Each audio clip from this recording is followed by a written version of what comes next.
Hi guys, welcome back to another video. This is my first video out in the backyard. I've shot some obviously in the garage, but it's my first one out in the backyard. It's sorry it's not as bright and sunny out as it might be, but it's been really hot this week. We've had it all week. It's been above 30, and which is all right. This time of year. You're not overwhelmed by it this time of year.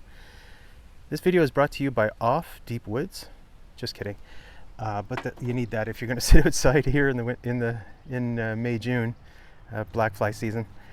Anyway, I just finished yesterday a book I've been talking about on Twitter, or mentioning on Twitter for the last couple weeks. I picked this up in Halifax, a used bookstore, when I was there a couple weeks ago. It's by Basil Willey. I don't think it's Wiley. I think it's Willey. It's got two L's. And it's called More 19th Century Studies. So I looked him up, and he seems to be to have been quite the accomplished historian of English history, 19th century especially, but also he's written a lot on 18th and so on. Anyway, this is a cool book, and it was the subtitle that drew my eyes to it. A group of honest doubters. So I kind of knew what the topic of the book was based when I saw that subtitle, and so this is a subtitle that drew me to the book. And then after a while, the subtitle kind of started to bother me because I kind of started thinking about it. A group of honest doubters.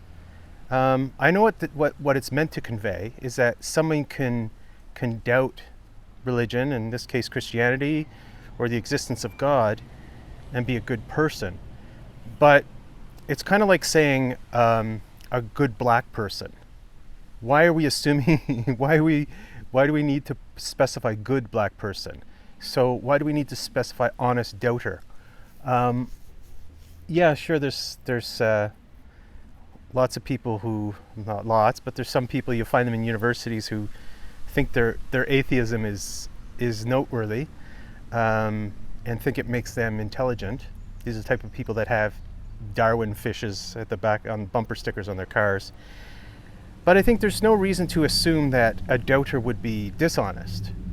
And it's kind of interesting when you think about the history or the rise of atheism or agnosticism in the modern era. So starting with people like the encyclopedists like Diderot and D'Alembert and D'Holbach and all them, and Voltaire wasn't an atheist, but he wasn't a classic Christian. And then on into the 19th century. Why would we have to remain with the tendency to put virtue and doubt in opposition? I know that traditionally speaking, atheism in the ancient world and in the medieval world was considered a moral defect. And there's something to that in a way. When you think about the superego, anyone who blatantly or radically differs from the superego, there's something to be said about that. So what I'm stating is that if everybody thinks that the sky is crimson, as apparently they did in Homer's time, then it would be strange and either insane or irrational or dishonest to say that the sky was green. Did I just say green? Purple? Crimson? So what I'm saying is that it's not the thing per se that we have to consider alone. It is the common sense of our culture. So our common sense might be incorrect. Like, for instance, someone who thought that the world was triangular when everybody else thought it was flat or round, that would be strange. Could it be dishonest? Sure. It could be dishonest or it could be insane. So, but by the 19th century, I don't think there's much good reason to continue with any kind of not merely assumption, but insinuation or supposition or any kind of association between virtue and doubt. Okay, so that enough of the superego or the cultural consciousness has changed, so that doubting the existence of God or the truth of Christianity is no longer fits into the category of insanity or dishonesty. When something is self-evident, so it's self-evident that the world is flat, then it's insane or dishonest to say that it's not. Up until about 100 years ago, and this always amazes me because I just learned this in the last few months or last year, up until about the 1920s, I think, we didn't know that there were other galaxies. So therefore, we didn't really know what the Milky Way was. So it was common sense to believe that this was the one and only galaxy, and it would be sort of insane to believe otherwise. Anyway, I don't want to get too long-winded about this, but I think it's worth pointing out in a way. So if we start at the start of the 19th century and we talk about atheism, of course we're talking about the fallout from French Revolution and the Age of Enlightenment. And so the next generation is the generation of Keats and Shelley, for instance. And Keats and Shelley were both atheists. Shelley was sort of open about it. Keats was not. Shelley thought a lot more about it than Keats did. But apparently both were atheists. Keats was very honest, seemed to be a man of integrity, at least to the ordinary extent. Shelley was not my favorite guy in the world. Like, morally speaking, I didn't find him to be especially morally praiseworthy. However, and he was a show-off too, so even with his atheism, he was a show-off. So I see a bit of the lingering connotation between moral ambiguity and atheism, right? Even at the dawn of the 19th century. Most of this study, however, deals with the mid to late 19th century. The first chapter is on Francis Newman, which, news to me, was the younger brother of the famous John Henry Newman, Saint John Henry. So I didn't know anything about Newman's family. I've read biographies. I've read Ian Kerr's biography of Newman. I've read a lot of his journals and letters. I've read a lot of Newman's writings, and I didn't know anything about this Francis. So some people say that this Francis Newman, some people said he was more intellectually gifted than John Henry. I don't know. It doesn't really matter, but suffice to say he was quite intellectually prodigious. I found it fascinating. Now, John Henry Newman was a true man of the 19th century. His life spanned nearly the entirety, something like 1810 to 1890-ish. So he spanned nearly the entirety of the 19th century. So his brother more or less the same, right? So these are true representatives of certainly 19th century England. So this Francis Newman is the first study, and the first chapter, the first 50 pages or whatever, 40, 50 pages. And this Francis Newman is looked at as someone who responded to the new science, for lack of a better word. Let's just call it the new science. It's more a mechanistic view of the world. We're talking about the fallout from the beginnings of the Industrial Revolution, the Copernican Revolution, Galileo, Newton, right? So in this new world, we're not at Darwin yet. So the Newman brothers matured and came of age before Origin of Species. John Henry Newman's famous conversion was about 1846 or something like that. So just around the time that The Origin of Species was released, and I can't remember exactly. So what we're talking about here is a pre-Darwin but post-scientific revolution, very early industrial revolution. In the Newman brothers' childhood, the first steam engines would appear, so first trains. Okay, so they would have seen the very first ones. Like we're talking about going from the very drawing board of what internal combustion is to full-fledged trains. Okay, so that would have been a very profound change, a change much like the telephone brought, a change that now the internet is bringing. So it would have been a change equivalent to that.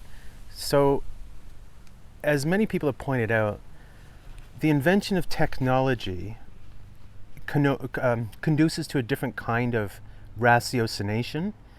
It is for lack of better, it's mechanistic. Okay, so it's the very opposite conceptually of a spiritual understanding of the world. I mean, I'm not saying that religion and the modern age can't meld together, but they don't naturally produce the same kind of thinking. So I think that that's sufficiently transparent in many of the case studies of this book. So Francis Newman, he responded by, in a way, becoming liberalized.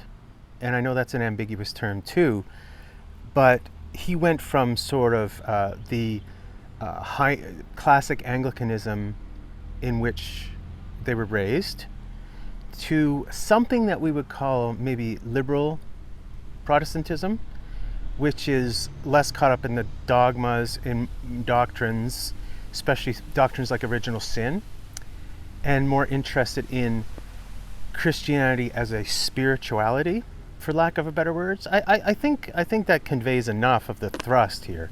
So his reaction was very different from his brother, his more famous brother, whereas more famous brother responded to the new thinking, mechanistic thinking, the Industrial Revolution, by medievalizing his faith, by sort of doing the very opposite that his younger brother did. So his brother moved from doctrine to spirituality, whereas John Henry turned to the doctrine and looked at it historically, defended it historically, tried to make it more intellectually robust so as to stand up against modern criticism. So the first chapter is on Francis Newman. I found it fascinating just simply as the younger brother of a greater brother. I know what that's like. So that's the first chapter. The second chapter is on Tennyson. Now, that's a great and obvious choice, and a great portion of the Tennyson chapter is devoted to his famous poem In Memoriam. This is a long poem that took him a great number of years to write. It's hundreds of stanzas long. It's wonderful. It's just wonderful. It's a perfection, and it's about the death of his university friend, his college chum, and within it, the author examines Tennyson's response to mortality, to these things in light of Christianity, in light of modernity, so in light of Darwinism, the new science, and all that stuff. The next chapter is on J.A. Froude. I didn't know much about him, and it's funny that the further I waded into this book, the more out of my depth I became, and the less comfortable I became as someone who was just being situated, sort of fine-tuning my intellectual compass or my historical compass, rather than sort of submerged in a world that I didn't know very much about, okay? And so the next chapter on this Froude, I didn't know very much about him at all. Again, he's a case of someone responding to modernity through a reappraisal of traditional Christianity. And now in England, of course, the tradition is Anglican, is Puritan. Those are the two axes, really. The next chapter was really interesting, entitled Septem Contra Christum, so the seven against Christ. And a few of the figures I had heard of, and a few of these seven I had heard of, and a few of them I didn't know anything about. But the seven against Christ basically situated around a publication that they all contributed to, where they were critical of traditional Christianity. And this book, or this publication or journal or whatever it was very scandalous at the time. One of the people that I did know a little bit about was Benjamin Jowett. Now, all these people were very prominent, socially prominent, intellectually prominent figures. Like, for instance, Benjamin Jowett was one of the big boys of Oxford, I believe. And I know Jowett from his translations of Plato. So I've been reading Jowett for 30 years now without really knowing anything about who this Jowett was. And so Baden-Powell, you've heard of him, and a few of the others. And these are great short studies on more of the German influence. Okay, so the German influence in this case means not Lutheranism, but the German historical criticism of the Bible. So people like Strauss, who invented historical criticism and began to look at Scripture not as a spiritual or authoritative work, but as a historical artifact. Okay, and so these guys were influenced by that historical criticism and how it influences their understanding of the faith. What does that do? So when you start reading the Bible as history, and you begin to see the contradictions, the intertextual contradictions, the extra-textual contradictions, what does that do to a person's faith? How do they reconfigure it? Do they lose their faith, or do they reconfigure it? Well, these people generally reconfigured it. They didn't lose their faith. And so they're perfectly willing to admit that, for instance, the New Testament authors misquote and misattribute passages to the Old Testament. So those are errors, right? In the traditional doctrine of scriptural inerrancy, meaning there's no errors in the Bible. How do they respond to it? How does their faith respond to it? Well, it does reconfigure. It does change. And I'd say, like, in sum total, or in summary, it spiritualizes itself. So it moves away from traditional doctrines like original sin and so on, and becomes more liberal and more spiritual. Now, I truly got out of my depth in the last two long chapters. So we're talking about the last 100 pages. The second last chapter is called Mark Rutherford, which is, I guess, a character, the principal character in the fictional works of William Hale White, which of whom I knew nothing. And it talks about the influences on this fellow. And I think they were, in this case, generally spiritualizing influences. And so with this Mark Rutherford chapter, or this William Hale White, it's a case of spiritualizing, but it's a case of having been influenced by, it sort of names some of the influences. You've got like Spinoza, and you've got Wordsworth. Wordsworth is huge to the influence. And I haven't mentioned Coleridge yet, but Coleridge was vastly, hugely influential on a lot of these people. Coleridge was more of a theologian, who said that Christianity is a spirituality. It's not a religion per se. It's all about the feels. It's not about the thoughts. It's about the feels, right? That's liberalism too, in a nutshell. Wordsworth was greatly influential on his age for the way that people looked at the world and began to appreciate nature and so on.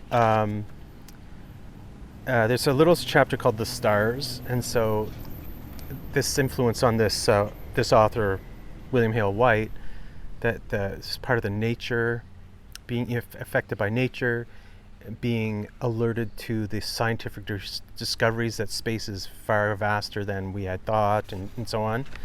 Now, the very last chapter is on John Morley, whom I hadn't heard about either, and it talks a lot about basically the influence of the French Enlightenment on him. So there's studies, subsections on Voltaire, Rousseau, and Diderot, which are very interesting.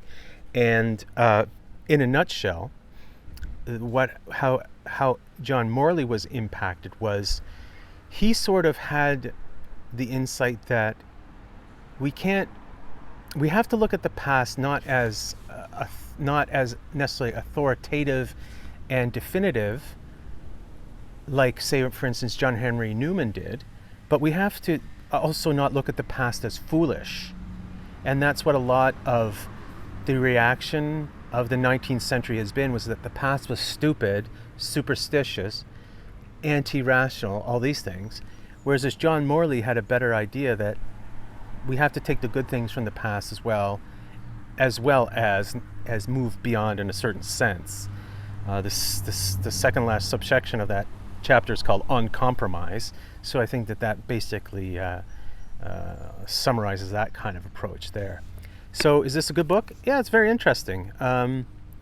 It was definitely, most of it was over my head in a sense that I didn't know everybody that the author was talking about, but it did alert me to two huge holes in my intellectual formation. One was on Carlyle. I don't know anything about Carlyle. And number two is this fella, and I'm pointing because if I can't remember the name in about 10 seconds, I'll have to print it up right above me. It's almost on my tongue, but this other person that was hugely influential in English 19th century intellectual world. So that hinted at those two huge holes in my formation. This is a fine book. I'd have to read it at least twice to get everything out of it, especially over the last half of the book. Is it good for you? I don't know. If you don't know very much about the 19th century, then no, it's not for you.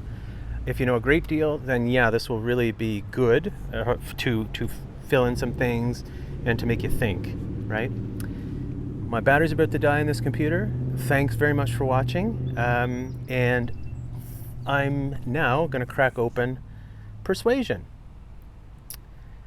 So we'll have a book review of Jane Austen for you pretty soon, guys. Thanks very much. Have a great day, and we'll talk to you soon.